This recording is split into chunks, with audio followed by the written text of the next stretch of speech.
안녕하십니까. 지난 시간에는 우리가 평상심이 도다 이런 말씀을 하셨습니다.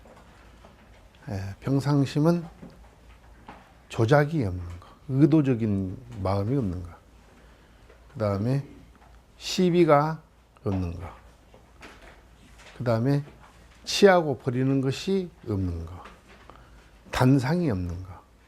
평상심이라는 것은 또 거기에는 성인이다, 범부다 하는 그런 마음이 없는 것이 바로 평상심이다. 그래서 평상심은 범부행도 아니고 또 성현행도 아닌 것이다. 이게 이제 보살심이다. 이렇게 말씀을 드렸습니다.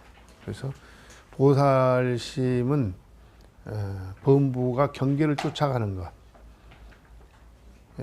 시비에 이렇게 마음이 동하는 것, 이런 걸 범부 행위 아니다 이렇게 말하고, 성행행이라는 것은 너무 그 아라한가는 무생과 해탈 열반말을 추구하는데 거기만 빠지고 중생제도를 등한히 하는 것. 그래서 보살은 중생제도도 원만하게 하고 근본적인 깨달음에서도 밝고, 그게 이제 보살이다 이런 말씀을 드렸습니다. 그래도 모든 것은 마음이고 도다.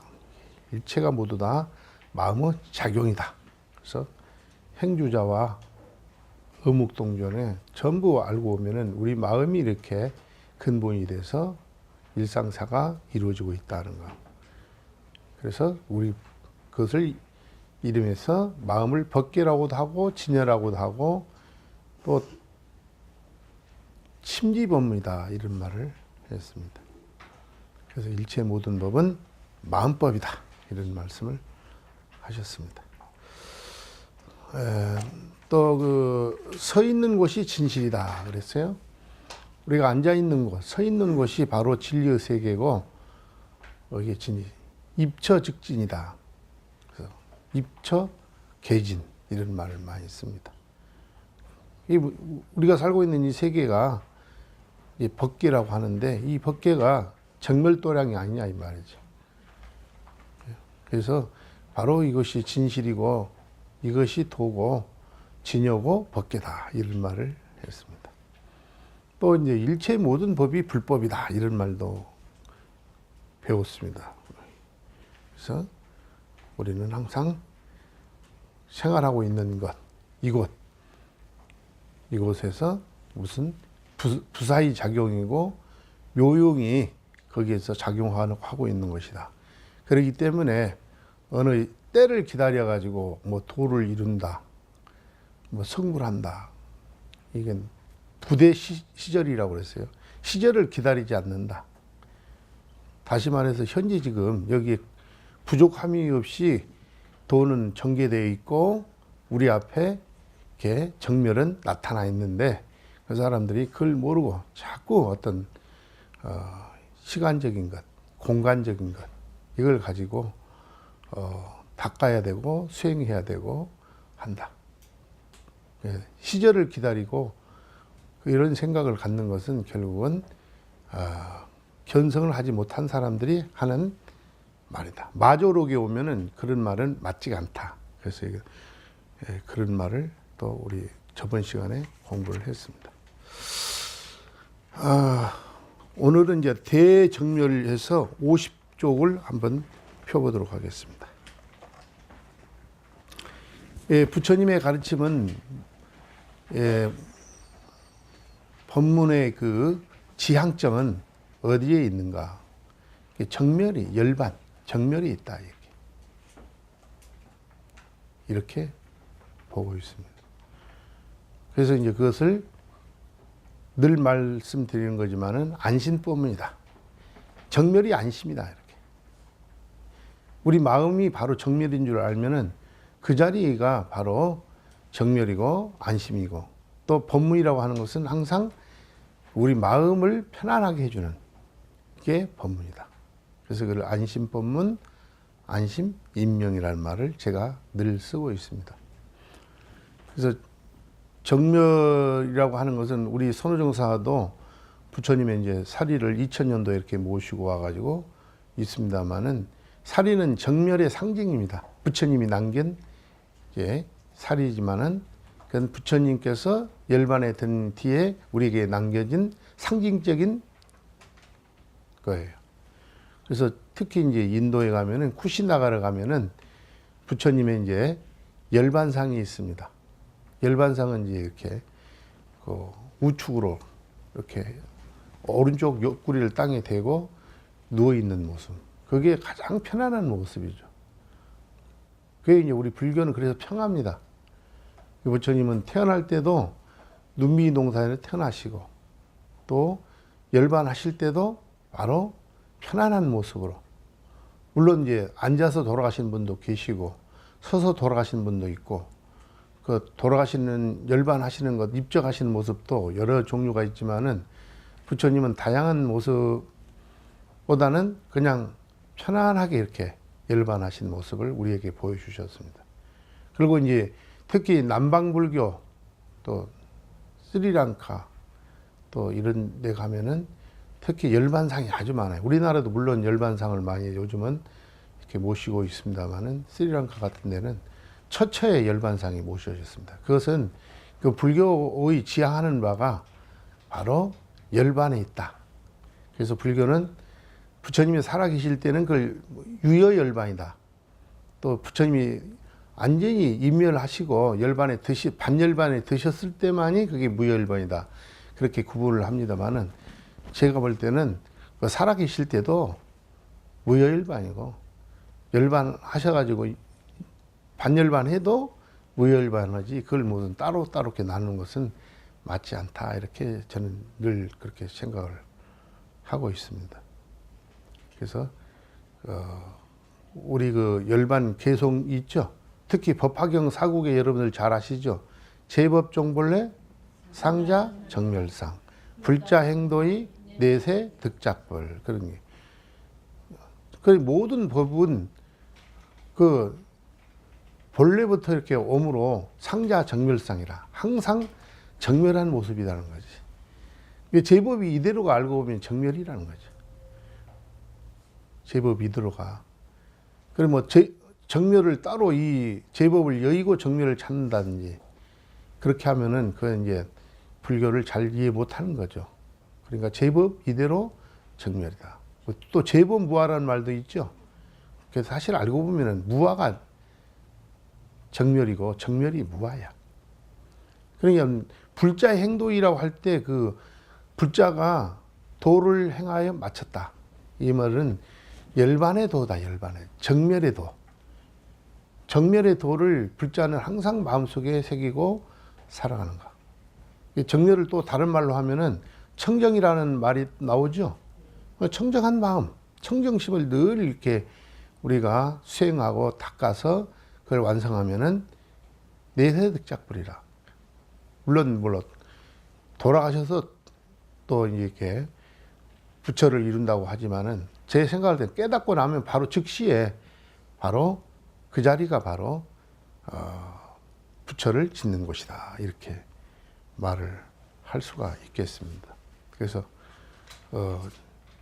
정멸이라는 세계는 바로 궁극적인 것인데 우리가 살고 있는 이 세계 이대로가 정멸이고 무하고 청정이고 일이 없다 이 말이지.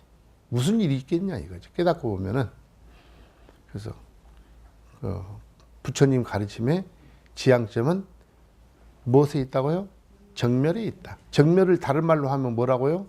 열번이 청정도 되고 마음도 되고 도도 되고 법계도 되고 진여도 되고. 열반과 정멸은 같은 말이에요. 그렇게 여러분들이 보시면 돼요. 이게 불교를 이렇게 공부를 하면은 그 용어에 이제 걸림이 없어야 돼. 이게 수시자재라는 말 저번 배웠죠. 그 부처님 가르침 중에 수시에 어느 때든지 걸림이 없는 건 바로 그 용어에 우리는 좀 이렇게 잘 용어를 이해할 줄 알아야 돼요.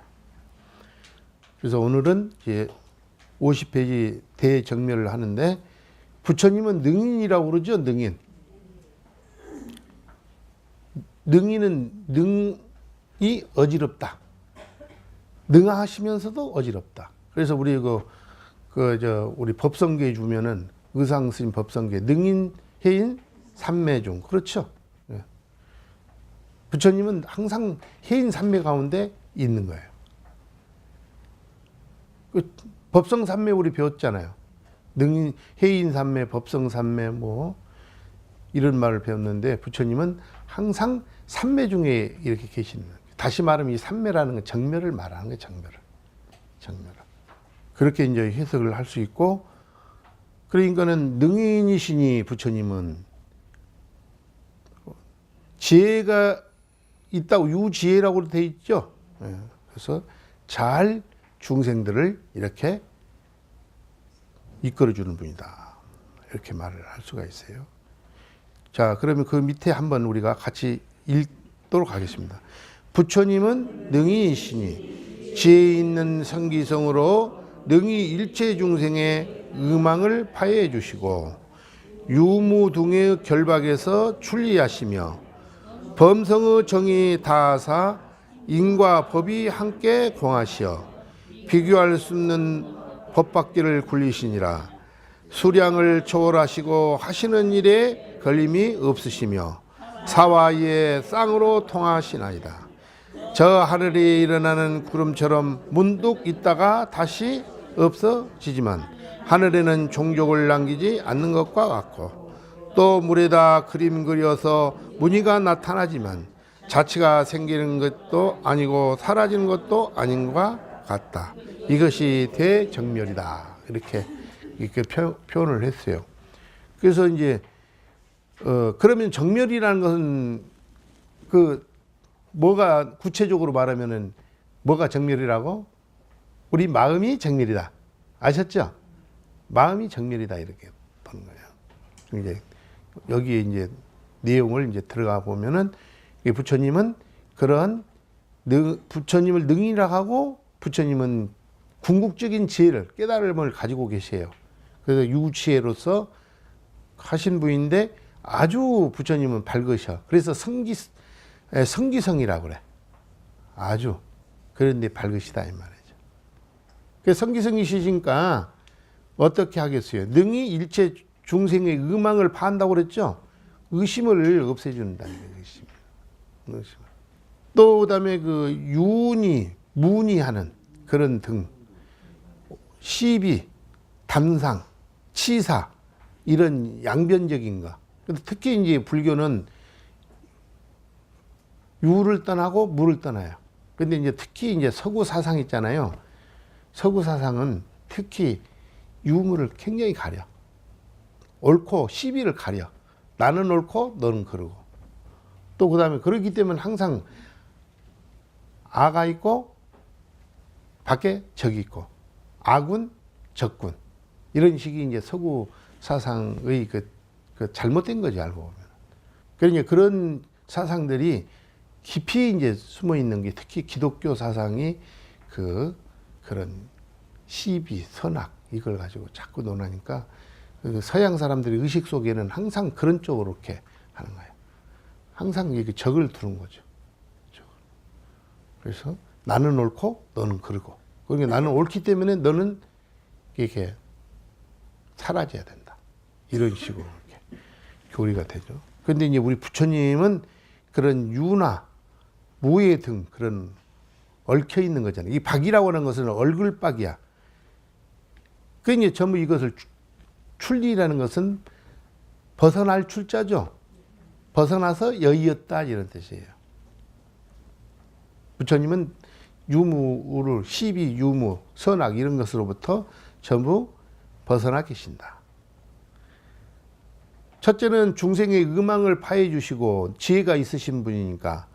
두 번째는 유무의 등의 그 결박으로부터 벗어나시고 세 번째는 범성의 정이 다 있다고 그랬죠. 이게 중생이니까 범분이 성인이 가린다고. 이제 이런 정이라는 것은 색깔이 있다고 그랬죠 항상. 그 마음심변에다가 그 풀을 청자를 썼잖아요.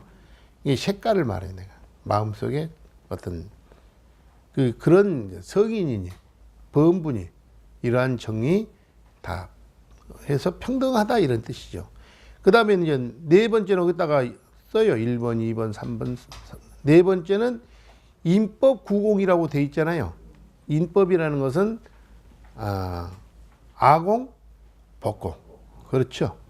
나도 공하고 우리가 살고 있는 세계도 공하고 내가 알고 있는 어떤 지식, 아르마리도 실체가 공하고. 근데 알고 보면은 깨달음도 공을 바탕으로 하고 있어. 세상의 깨달음도 공을 바탕으로 하고 있다. 그래서 이제 우리 불교는 특히 아집을 없애서 아공이 되고 법집을 없애서 법공이 되고 아공과 법공 그것까지도 뛰어넘는 것이 구공이다 이렇게죠. 인연 부처님은 이런 게 왜 그렇게 그런 뭐 하시느냐 전부 알고 보면은 지혜로우시다는 거지. 이게 지혜롭다는 것은 부처님은 늘 정멸을 마음속에 있다. 그게 정멸이 해인산매고 마음속에 늘 그걸 이렇게 갈무리하고 있기 때문에 이 세상에 그런 것은 알고 보면은 중생살이 중생의 갈등에서 오는 것이기 때문에 부처님은 세간적인 그런 것을 모두 벗어나서 계신다. 이렇게 하는 겁니다. 그래서 전 무등륜하시며 전 그 등이라는 것은 이게 무등이라는 것은 비교할 수가 없다. 그건 뛰어나다 이런 뜻이죠. 그렇죠. 비교할 수 없는 수레바퀴, 진리의 바퀴 그것을 부처님은 굴리신다. 그러면 이제 초어 수량이라고 그래서 초어 수량 초월한다. 수량을 초월한다. 그게 뭐든 숫자와 양을 초월해.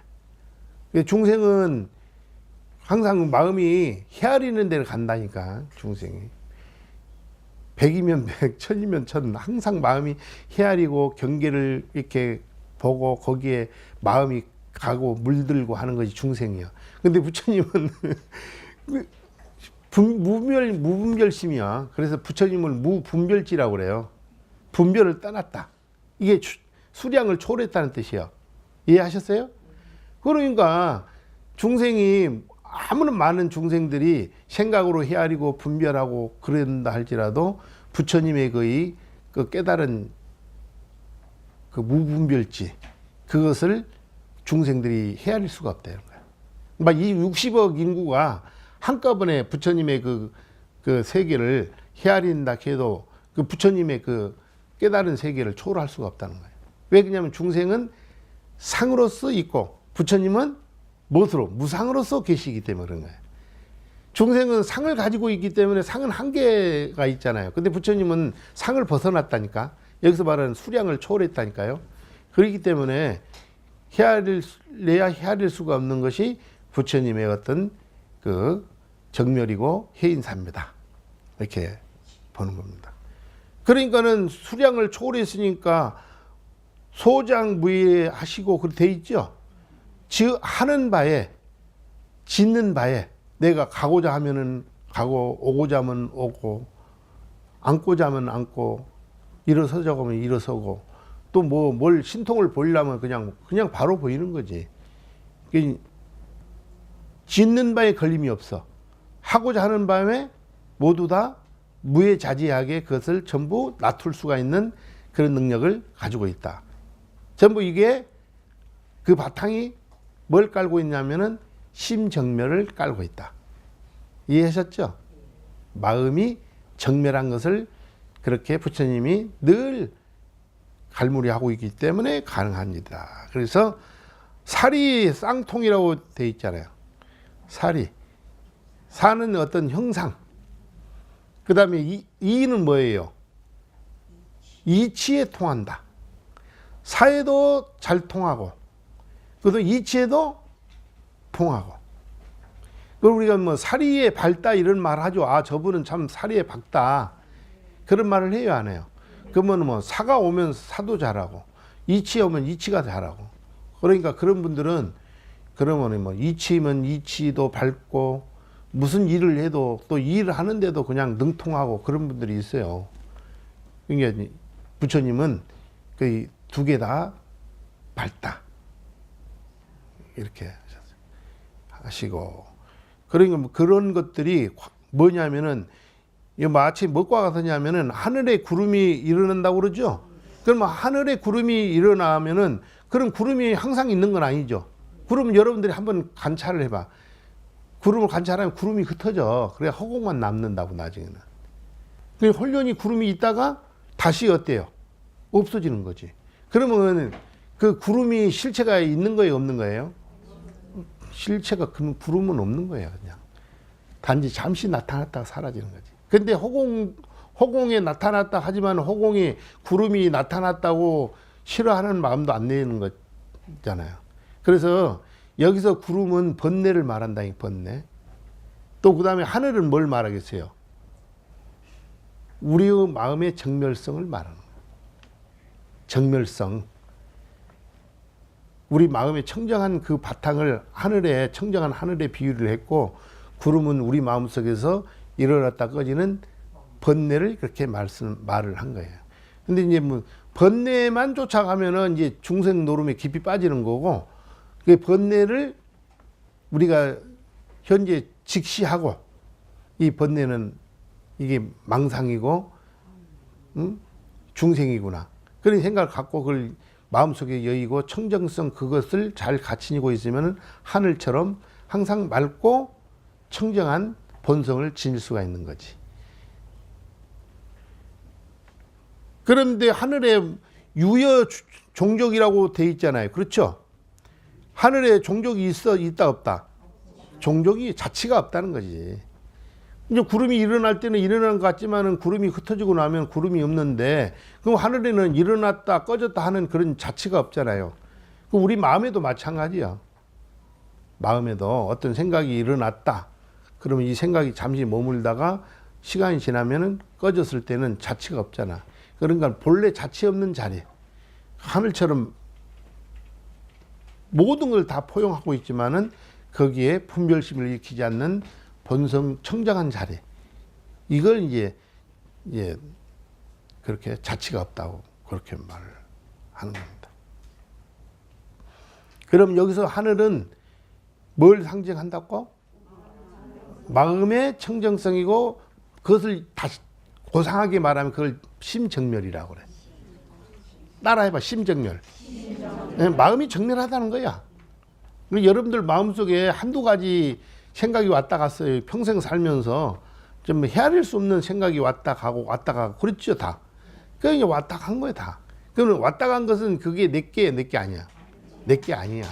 그러니까 왔다 가지 않는 거, 그건 내 거요. 그래서 이제 보세요. 또 무엇과 같으냐면은 마치 물 위에다가 그림을 그린다는 거죠. 물 위에다가. 물 위에, 예전에는 이게 종이가 없으니까 나무 같은 걸로 이렇게 물 위에다가 이렇게 글자를 썼다고 그래요. 이렇게. 또 모래 같은 걸 놓고 모래 위에다가 이렇게 글을 썼다고 그래요. 그래가지고 모래 쓰고 난 뒤에 글자가 또 이제 그걸 지워버리고 또 글을 쓸 수가 있잖아요. 그런 것처럼 마치 물에다가 글을 쓰는 것처럼. 그러면 글이 이루어졌는데 쓸 때는 있는 것 같은데 글자가 금방 또 물이 합쳐지니까 글자가 보여요, 안 보여요? 안 보이지. 그렇다는 거예요. 우리 마음도 마찬가지. 우리 마음속에 자국이 왔다 가지만은 실제로는 그 자국이 내 마음을 물들 수 있다 없다? 없다. 그래서 이걸 이제 염이 일어나지만은 염이 없다. 그 염불기라고 그래. 염불기. 따라 해볼까? 염불기. 망념이 일어나지만은 원래 알고 보면은 우리 본성은 망념이 일어나는 자국이 없다. 또 이제 51쪽으로 우리가 넘어가도록 하겠습니다. 거기 한번 읽어보겠습니다. 번뇌에 머무르면 열애장이라고 하고, 번뇌에서 벗어나면은 정법신이라고 명한다. 법신은 무궁해서 본체는 증감이 없지만 크게도 되고 작게도 되며 모나게도 되고 둥글게도 되며 사물에 응하여 형상을 낳든다. 저 물에 비친 달이 도도히 비추지만 뿌리 내리지는 않는 것과 같다. 유의를 없애려고 하지 않고 무의에 머물려고도 하지 않는다. 왜냐하면 유의는 무의가의 작용이요 무의는 이 유의가에 의지하는 것이지만 또한 의지처가 머물지 않음이니라. 그로 호공처럼 의지할 바가 없다고 하는 것이다. 이렇게 했어요. 그래서 재전할 때 전은 이게 뭐냐면은 이제 우리 번뇌를 전이라고 그래. 얽힐 전자예요, 그게. 거기다가 번뇌라고 써놔요. 전자가 그 번뇌에 얽혀 있을 때는 이것을 열애가 감춰진 거예요. 그래서 열애장이야. 열애는 부처님을 열애라고 그러죠. 근데 장자는 감출장자야. 그러니까 특히 이제 열애장 사상, 또 열반경, 대승기신론에서는 열애장 사상, 제일 8아리아식 이런 식으로 해서 그런 이제 말씀을 합니다만은 그 번뇌에 마음이 머물고 있을 때는 열애가 어찌했다고? 열애가 감춰졌다는 건 열애가 지금 없어졌다는 거예요. 어디 있다는 거야. 있기는 있는데 드러나지 않고 딱 이게 숨어 있는 거예요. 그걸 열애장이라 한다 이 말이에요. 이해하셨죠? 그럼 호공이 구름이 꽉 껴 있을 때는 호공이 그냥 구름인가 이렇게 하지만은 실제로는 호공이 구름 낀 게 아니잖아. 구름이 사라지고 난 뒤에는 호공은 그대로 드러나잖아. 그런 것처럼 그 호공의 구름은 우리 마음 번뇌고 그 다음에 그 열애가 드러나면은 출전이라고 해서 출전. 이게 전자도 얽힐 전자인데 제가 전자는 뭐라고 그랬어요? 번뇌라고 그랬죠? 얽혀 있는데 전을 벗어났다 하는 것은 자유가 됐다 이 말이지. 그래서 중생은 호곡고라고 하잖아. 호곡고. 미혹이 오면은 미혹한 행위를 하고 그 다음에 미혹하게 괴로움이 따른다. 그게 이제 재전이고 출전이라는 것은 바로 우리 본성이 호곡고를 일으키는 마음 그 본성 자체가 본래 청정하고 그 번뇌가 없다고 하는 것을 우리가 인지했을 때는 그걸 이제 자유가 되고 그걸 해탈이라 한다 이 말. 출전. 그러면 그것을 이름하여 뭐라고 한다고요? 정법신이라고 한다. 정은 거기에 이제 청정이 나오죠. 그러니까는 청정법신. 그러니까 법신이 청정이고 청정이 법신이고 또 청정이 열애고 열애가 청정이야. 청정을 깨달은 분이 부처님이야. 간단하게 말하면은 부처님은 깨달은 분이라고 말하죠. 그럼 부처님은 청정을 깨달은 분이 부처님이야. 그렇기 때문에 청정은 다른 말로 하면은 정멸이라고 그랬잖아요. 그러니까 나는 그래서 정법신이라고 한다. 그리고 법신은 해탈을 이루고 자유 자재한다. 걸림이 없는 분이다. 그래서 정법신이라고 명한다. 그래서 법신은 무궁이라고 돼 있죠. 무궁이라는 거 어때요? 궁이라는 끝이 있다 없다? 끝이 없다는 게 궁자가 다 할 궁자인데 다함이 없다는 거야. 끝도 없어 끝도. 그러니까는 여러분들 바닷물은 바가지로 퍼서 퍼면은 그게 없어지겠어 안 없어지겠어? 언업제는 없어져. 퍼가지고 물을 드러내면 퍼지만은 우리의 본성은 퍼도 끝이 있다 없다. 여기서는 법신 무궁이라는 게 마찬가지요. 여기서는 부처님 법신만 무궁한 게 아니라 우리의 본성도 끝도 없다는 거예요. 여러분들이 평생을 써도 이게 그 끝이 없잖아요. 그래서 그러면 법신이 왜 끝이 없겠어? 거기 법신 아까 처음에 제가 말씀드린 뭐라고 그랬어요? 법신 하면 항상 청정이다 그랬죠? 법신이 청정하기 때문에 무궁한 거야. 법신이 어떤 한계가 있고 어떤 이렇게 한계성을 지닌다 하면은 그게 끝이 있지. 금방 끝나지. 그러나 법신은 끝이 없다고 하는 그 말 속에는 법신이 비어있는데 비어있는 속에서 온갖 작용을 다 한다 이 말이에요. 그러니까는 법신은 청정하고 청정하기 때문에 무궁하다.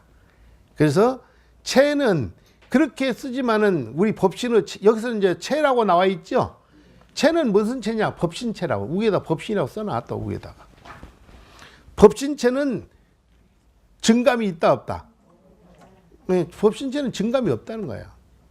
증감이 없는데 능이 크게 할 수도 있고 또 능이 작게 할 수도 있고, 그러니까 큰 사람도 있고 적은 사람도 있고, 생물도 적은 것도 있고 큰 것도 있고, 온갖 뭐 파리나 모기나 이런 거 적잖아요.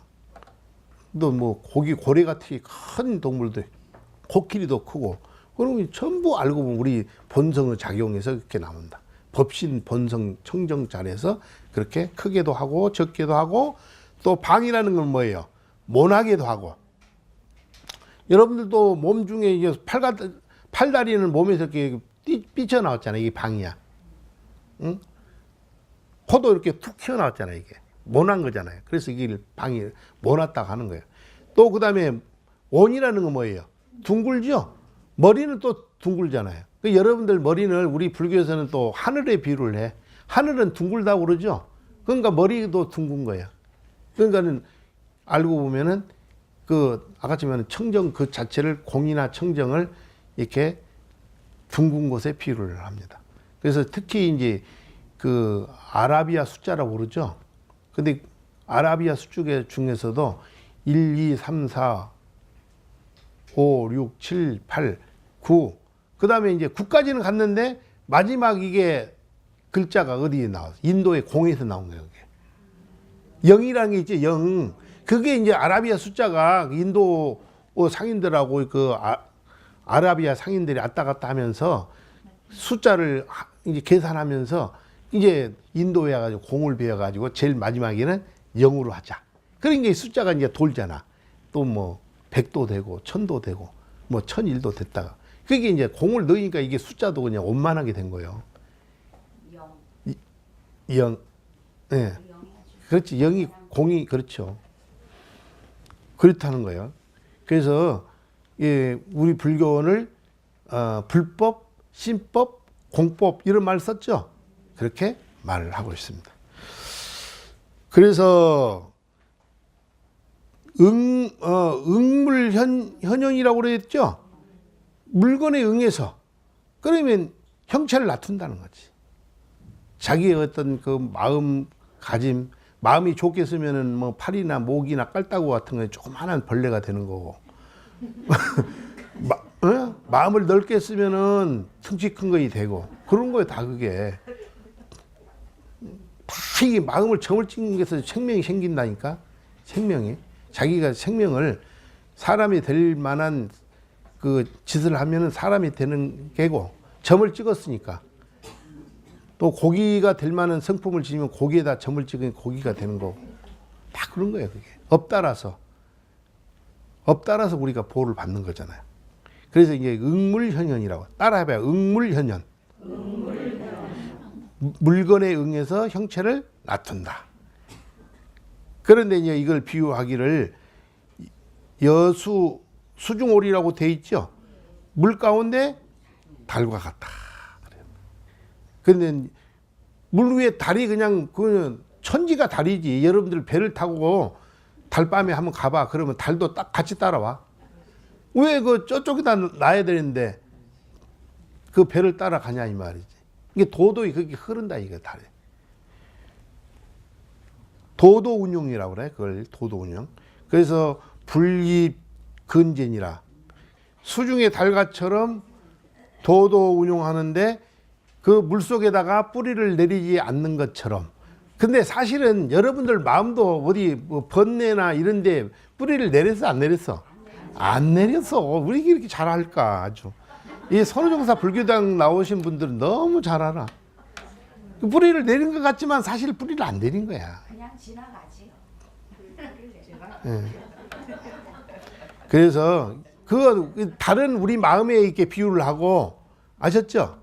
그렇다는 거예요. 그러면 다른 뭐 여기 하기천에는 비추는 게 아니잖아. 안양천에도 비추고 한강에도 비추고 뭐 온 물이 있는 데는 다 비추잖아요. 청강, 유수, 청강월. 그러죠? 그래서 이제 중생들은 근데 뭘 뿌리를 내리려고 애써. 그 본성은 내릴 수가 없다고 그랬잖아요. 그렇죠? 내린 것 같이 모양이 보이는 걸 뿐이지. 뿌리를 내린 것처럼 그렇게 할 뿐이지 실제로는 그러니까 알고 보면 죄도 없고 업도 없는 거야 사실은.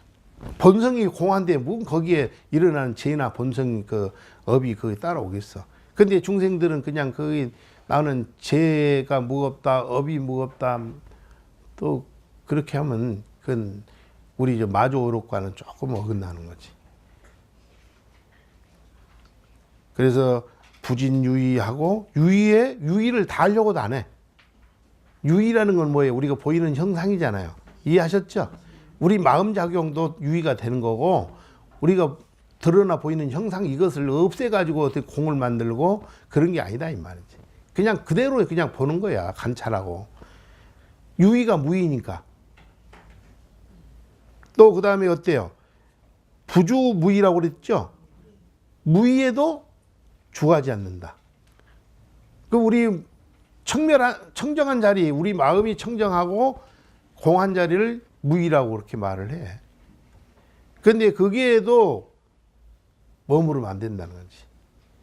근데 이제 거기 저 소승의 그 아라한가를 닦는 분들은 그 아라한이 바로 무생이고 그것이 이제 해탈 열반이거든요. 그 사람들은 그것만을 좋아하고 거기에 빠지니까 이게 이제 문제가 되는 거예요. 범부는 그냥 유의만 쫓아가고, 그래서 보살은 무의에도 머무르지 않고 또 중생들이 좋아하는 상의 경계에도 빠지지 않고, 보살은 항상 마음을 유의면서 무의고 무의면서 유의고, 그러면서 상구보리 화중생 중생 구지하고, 이게 보살이다 이 말이지. 이게 보살은 그 성문이나 영각성보다는 한 단계 높잖아요. 범부승보다는 성문 영각이 높지만은 성문 영각보다는 보살승이 더 뛰어나고 더 높은 겁니다. 그래서 이제 하는데, 유의는 이것이 무의가의 작용이라고 돼 있죠. 네? 무의가의 작용이다. 그런 거는 유의는 전부 그 바탕에 뭐가 바탕으로 돼 있다고요? 무의가 바탕이라는 거예요. 무의도 여러분들 그 청정을 말하는 거예요. 이 공성. 뭐 진열하고 해도 되고 법기라고 해도 되고 무자성이라고 해도 되고, 무의가의 작용이다 유의가. 그러면은 뭐 여기서 말하는 반야신경에는 여기는 무의는 공을 말하겠죠. 유의는 뭐가 되겠어요? 색이 되겠죠. 예. 그 다음에 무의는 이 유의가의 의지처다.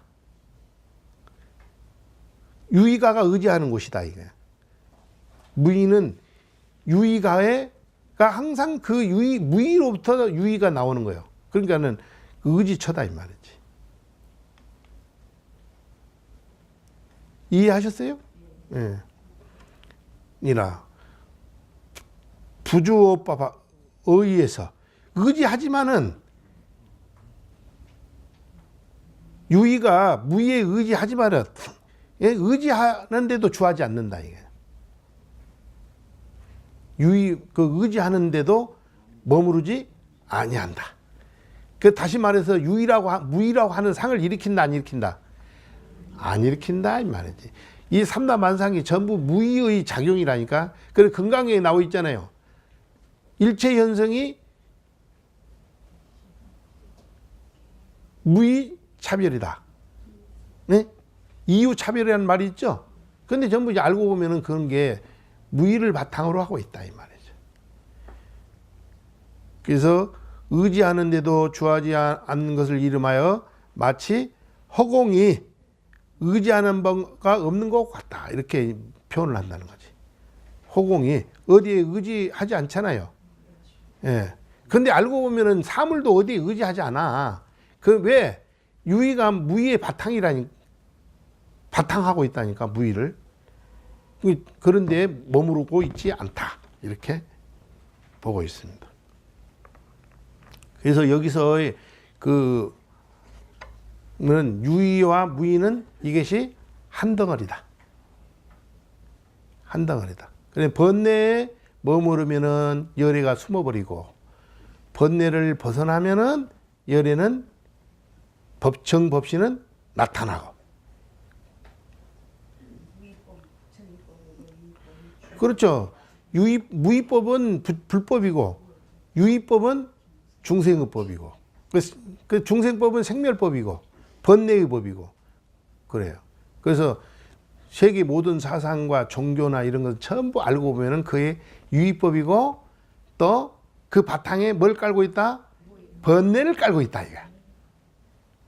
그걸 알아야 돼. 철학, 사상, 종교, 과학까지도. 근데 불교만이 오직 유의를 벗어나서 무의를 놔두는 거예요. 그게 바로 우리 불교에서 말하는 그것이 해탈이고 열반이고 그다음 청정 법신의 자리고 그를 이름해서 법계라고 하고 진여라고 하고 그렇다. 그래서 우리 불교에서는 특히 이제 그 우리 본성을 거울이나 허공에 비유하기를 좋아하죠. 예? 예, 그런 이유가 바로 있습니다. 그러면 실체가 없다 이렇게 자꾸. 그래서 그럼 우리가 살고 있는 세계가 여러분 자신도 그렇고 우리가 살고 있는 이 세계가 이 정멸도량이다. 정멸도량이다 이 말이지. 그러니까 아무 걱정할 거 없다 이 말이지. 그냥 있는데 쓰면 돼. 꺼내서 쓰면 돼 이렇게. 꺼내서. 오늘 강의는 이것으로 마치겠습니다. 예.